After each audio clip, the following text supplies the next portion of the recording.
علیکم ورحمۃ اللہ وبرکاتہ۔ بسم اللہ الرحمن الرحیم، الحمد للہ رب العالمین، والصلاة والسلام علی سید الانبیاء والمرسلین وعلی آلہ وصحبہ اجمعین، اما بعد۔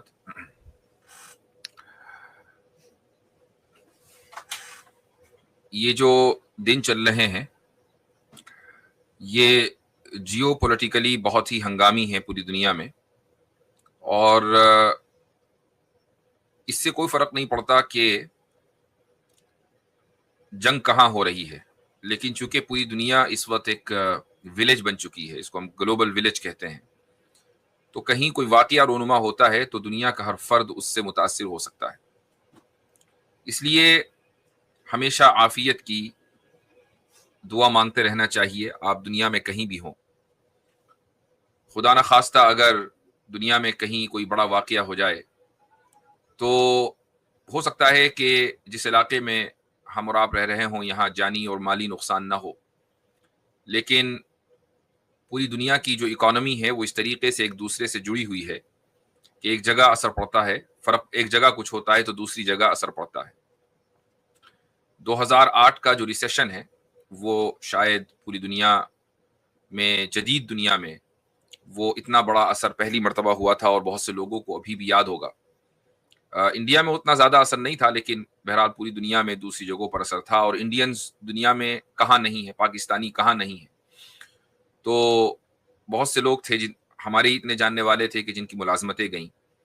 مان لیجئے اگر تھوڑی دیر کے لیے جو آبنائے ہرمز ہے اگر اس کو بند کر دیا جائے یا وہ جگہ متاثر ہو جائے، تو چاہے آپ انڈیا میں ہوں، پاکستان میں ہوں، نیپال میں ہوں، امریکہ میں ہوں، انگلینڈ میں ہوں، کہیں بھی ہوں، تو پوری دنیا پر اس کا اثر پڑنا ہے۔ تو اس لیے جنگ کوئی سلوشن نہیں ہے۔ رسول اکرم صلی اللہ علیہ وسلم نے جو ہمیں تعلیم دی ہے وہ یہ کہ لا تتمنا لقاء العدو، کہ دشمن سے ملاقات کی تمنا نہ کرو، یعنی جنگ کی تمنا نہیں کرنی چاہیے۔ ہاں، جنگ تھوپ دی جائے تو ظاہر ہے کہ پھر ایک انسان کو مقابلہ کرنا ہی ہے، اپنی عزت، اپنا ملک اور اپنے حق کے دفاع کے لیے، وہ ایک الگ بات ہے۔ لیکن جو لوگ باہر بیٹھے ہوئے ہیں وہ اگر یہ تمنا کرنے لگیں تو یہ حدیث کے خلاف ہے۔ بہرحال ہم صرف دعا کر سکتے ہیں کہ دنیا میں امن و امان قائم ہو، اور جو لوگ ظلم کر رہے ہیں اللہ تعالیٰ ان ظالموں کے سے خود انتقام لے۔ وہ انسانوں کو مسلط کر کے ہی انتقام لے گا، تو اللہ تعالیٰ ایسے انسانوں کو ان ظالموں کے اوپر مسلط کر دے کہ جو معصوم فلسطینیوں کا جن لوگوں نے خون کیا ہے، اللہ تعالیٰ ان سے انتقام لے۔ بہرحال اسٹریم لمبی نہیں کرنی ہے، یہ چند باتیں تھیں جو میں سمجھتا ہوں کہ ہم سب کو ذہن میں رکھنا ہمارے لیے ضروری ہے۔ بیک سٹیج پر میرے ساتھ ہیں توحید صاحب اور ایکنالج اسلام صاحب۔ کیا حال چال ہے؟ السلام علیکم ورحمۃ السلام اللہ۔ علیکم۔ وعلیکم السلام مفتی صاحب الحمد للہ۔ میرے خیال سے 2-2.5 مہینے کے گیپ کے بعد آپ آ رہے ہیں ایکنالج اسلام صاحب۔ جی مفتی صاحب 2-2.5 مہینے کے بعد تھوڑا مصروف تھا، جیسے کہا میں نے ایگزامس وغیرہ کی تیاری چل رہی تھی، تو اب جو ہے انشاءاللہ واپسی ہو گئی ہے۔ بہت بہتر، گھر واپسی ہو گئی ہے؟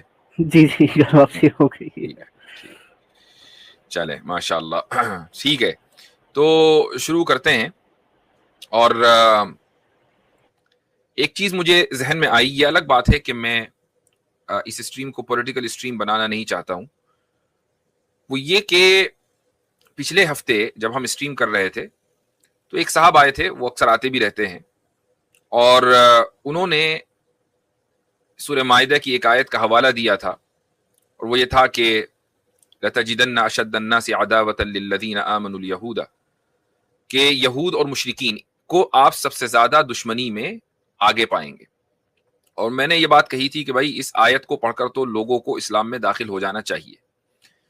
یہ جو واقعہ چل رہا ہے موجودہ، ذرا تصور کریں کہ اگر یہ جنگ ایران اور اسرائیل کے درمیان نہ ہو رہی ہوتی، یہ جنگ ایران اور کسی دوسرے ملک کے درمیان ہو رہی ہوتی، مثلا سعودی عرب کے درمیان ہو رہی ہوتی، تو انڈیا میں جو کی بورڈ واریئرز ہیں وہ کہاں کھڑے ہوتے؟ کیا خیال ہے آپ لوگوں کا؟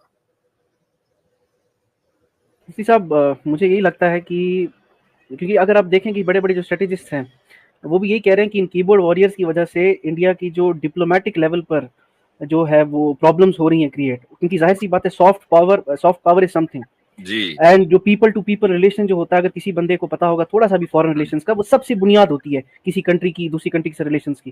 تو جب آپ صرف اسی بنیاد پر اپنے تعلقات خراب کر دیں گے دوسرے ممالک کے ساتھ کہ جسٹ بیکاز وہ مسلمز ہیں، تو پھر آپ کی جو فورن پالیسی میں اس کا ریفلیکشن ضرور دکھے گا، اور وہ جو ریفلیکشن ہوگا وہ نیگیٹو ہوگا.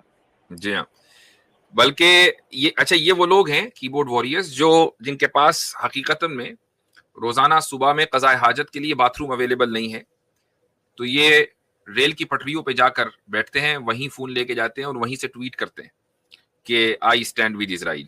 ٹھیک ہے، یہ وہ لوگ ہیں. تو اگر مان لیجئے یہ جنگ ایران اور سعودی عرب کے درمیان ہوتی تو یہ سارے کے سارے ایران کے ساتھ کھڑے ہوتے، سعودی عرب کے ساتھ نہ کھڑے ہوتے. کیوں؟ اس کی وجہ یہ ہے کہ انڈیا میں مسلمانوں کی جو اکثریت ہے وہ سنیوں کی ہے، اور بہرحال سنیوں کا جو جھکاؤ ہے وہ ایران کے مقابلے میں سعودی عرب کی طرف ہوگا. تو اب یہ دیکھیں گے کہ پلڑا دوسری طرف کدھر ہے. اب چونکہ جنگ ایران اور اسرائیل کے درمیان ہے تو اب اسرائیل کے ساتھ ہے. تو یہ کیا بات ہوئی کہ آپ کو ہمیشہ ظالم کا ساتھ دینا ہے، آپ مظلوم کے ساتھ کھڑے ہونے کی آپ کے اندر طاقت نہیں ہے. جبکہ انڈیا میں جہاں تک نیوز کو میں نے فالو کیا ہے، پہلے دوسرے دن تو اسرائیل کے حق میں کچھ ہم نے حمایت دیکھی، یعنی میڈیا پر، لیکن پھر اچانک میڈیا کی ٹون چینج ہوئی اور اسرائیل کے حق میں ہونے کے بجائے اسرائیل کے خلاف رپورٹنگ ہونے لگی اور ایران کے حق میں ہونے لگی. کیا آپ نے بھی اس چیز کو محسوس کیا؟ جی مفتی صاحب، بالکل ایسا ہی ہے.